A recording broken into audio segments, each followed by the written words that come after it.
വിശുദ്ധ ലൂക്ക എഴുതിയ സുവിശേഷം അധ്യായം 21. വിധവയുടെ കാണിക്ക. അവൻ കണ്ണുകൾ ഉയർത്തി നോക്കിയപ്പോൾ ധനികർ ദേവാലയ ഭണ്ഡാരത്തിൽ നേർച്ചയിടുന്നത് കണ്ടു. ദരിദ്രയായ ഒരു വിധവ 2 ചെമ്പുതുട്ടുകൾ ഇടുന്നതും അവൻ കണ്ടു. അവൻ പറഞ്ഞു, ദരിദ്രയായ ഈ വിധവ മറ്റെല്ലാവരെയും കൂടുതൽ നിക്ഷേപിച്ചിരിക്കുന്നുവെന്ന് സത്യമായി ഞാൻ നിങ്ങളോട് പറയുന്നു. എന്തെന്നാൽ അവരെല്ലാവരും തങ്ങളുടെ സമൃദ്ധിയിൽ നിന്ന് സംഭാവന ചെയ്തു.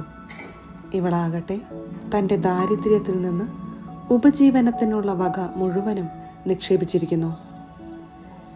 ദേവാലയത്തിൻ്റെ നാശത്തെക്കുറിച്ച് ചില ആളുകൾ ദേവാലയത്തെപ്പറ്റി അത് വിലയേറിയ കല്ലുകളാലും കാണിക്ക വസ്തുക്കളാലും അലങ്കരിക്കപ്പെട്ടിരിക്കുന്നല്ലോ എന്ന് പറഞ്ഞു. അവൻ അവരോട് പറഞ്ഞു, നിങ്ങൾ ഈ കാണുന്നവ കല്ലിന്മേൽ കല്ലു ശേഷിക്കാതെ തകർക്കപ്പെടുന്ന സമയം വരുന്നു.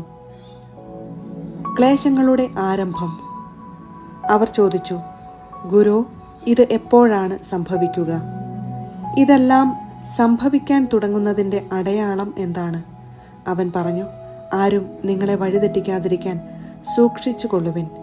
എന്തെന്നാൽ പലരും അവൻ ഞാനാണ് എന്നും സമയം അടുത്തു എന്നും പറഞ്ഞുകൊണ്ട് എൻ്റെ നാമത്തിൽ വരും. നിങ്ങൾ അവരുടെ പിന്നാലെ പോകരുത്.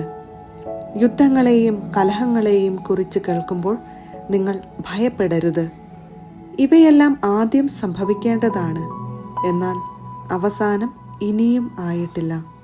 അവൻ തുടർന്നു, ജനം ജനത്തിനെതിരായും രാജ്യം രാജ്യത്തിനെതിരായും തല ഉയർത്തും. വലിയ ഭൂകമ്പങ്ങളും പല സ്ഥലങ്ങളിലും ക്ഷാമവും പകർച്ചവ്യാധികളും ഉണ്ടാകും.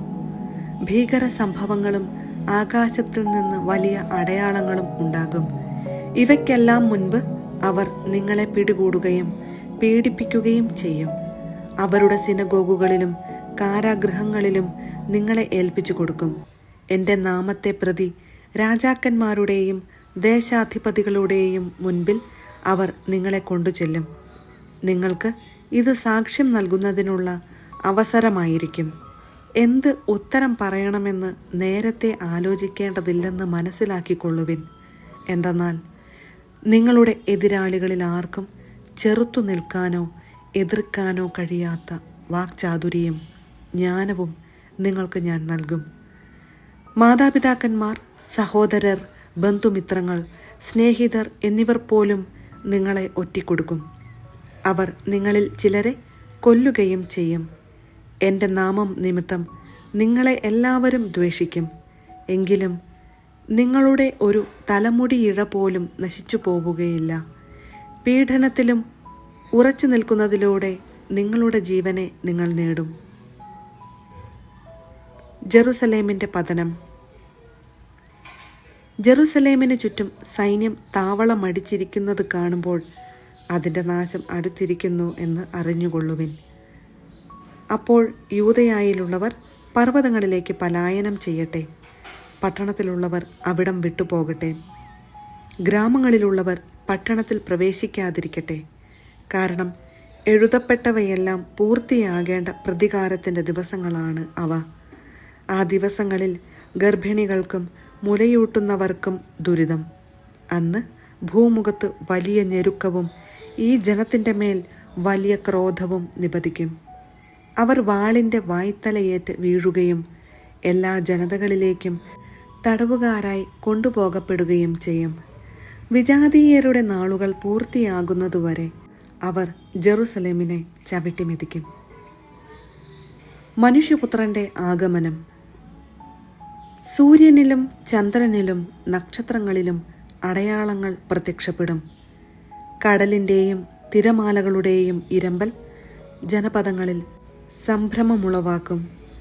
സംഭവിക്കാൻ പോകുന്നവയെ ഓർത്തുള്ള ഭയവും ആകുലതയും കൊണ്ട് ഭൂവാസികൾ അസ്തപ്രജ്ഞരാകും. ആകാശശക്തികൾ ഇളകും. അപ്പോൾ മനുഷ്യപുത്രൻ ശക്തിയോടും വലിയ മഹത്വത്തോടും കൂടെ മേഘങ്ങളിൽ വരുന്നത് അവർ കാണും. ഇവ സംഭവിക്കാൻ തുടങ്ങുമ്പോൾ നിങ്ങൾ ശിരസ്സുയർത്തി നിൽക്കുവിൻ. എന്തെന്നാൽ നിങ്ങളുടെ വിമോചനം സമീപിച്ചിരിക്കുന്നു. ഒരു ഉപമയും അവൻ അവരോട് പറഞ്ഞു. അത്തിമരത്തെയും മറ്റു മരങ്ങളെയും നോക്കുവിൻ. അവ തളിർക്കുമ്പോൾ വേനൽക്കാലം അടുത്തിരിക്കുന്നു എന്ന് നിങ്ങൾ അറിയുന്നു. അതുപോലെ ഇക്കാര്യങ്ങൾ സംഭവിക്കുന്നത് കാണുമ്പോൾ ദൈവരാജ്യം സമീപിച്ചിരിക്കുന്നു എന്ന് മനസ്സിലാക്കിക്കൊള്ളുവിൻ. സത്യമായി ഞാൻ നിങ്ങളോട് പറയുന്നു, എല്ലാം സംഭവിക്കുന്നതുവരെ ഈ തലമുറ കടന്നു പോവുകയില്ല. ആകാശവും ഭൂമിയും കടന്നു പോകും, എന്നാൽ എൻ്റെ വാക്കുകൾ കടന്നു പോവുകയില്ല. ജാഗരൂകരായിരിക്കുവിൻ. സുഖലോലുപത, മദ്യാസക്തി, ജീവിത വ്യഗ്രത എന്നിവയാൽ നിങ്ങളുടെ മനസ്സ് ദുർബലമാവുകയും ആ ദിവസം ഒരു കെണി പോലെ പെട്ടെന്ന് നിങ്ങളുടെ മേൽ വന്നു വീഴുകയും ചെയ്യാതിരിക്കാൻ ശ്രദ്ധിക്കുവിൻ. എന്തെന്നാൽ ഭൂമുഖത്ത് ജീവിക്കുന്ന എല്ലാവരുടെയും മേൽ അത് നിപതിക്കും. സംഭവിക്കാനിരിക്കുന്ന ഇവയിൽ നിന്നെല്ലാം രക്ഷപ്പെട്ട് മനുഷ്യപുത്രൻ്റെ മുൻപിൽ പ്രത്യക്ഷപ്പെടാൻ വേണ്ട കരുത്ത് ലഭിക്കാൻ സദാ പ്രാർത്ഥിച്ചുകൊണ്ട് ജാഗരൂകരായിരിക്കുവിൻ. എല്ലാ ദിവസവും അവൻ ദേവാലയത്തിൽ പഠിപ്പിച്ചു കൊണ്ടിരുന്നു. രാത്രിയിൽ അവൻ പട്ടണത്തിന് പുറത്തുപോയി ഒലിവ് മലയിൽ വിശ്രമിച്ചു. അവൻ്റെ വാക്ക് കേൾക്കാൻ വേണ്ടി ജനം മുഴുവൻ അതിരാവിലെ ദേവാലയത്തിൽ അവൻ്റെ അടുത്തു വന്നിരുന്നു.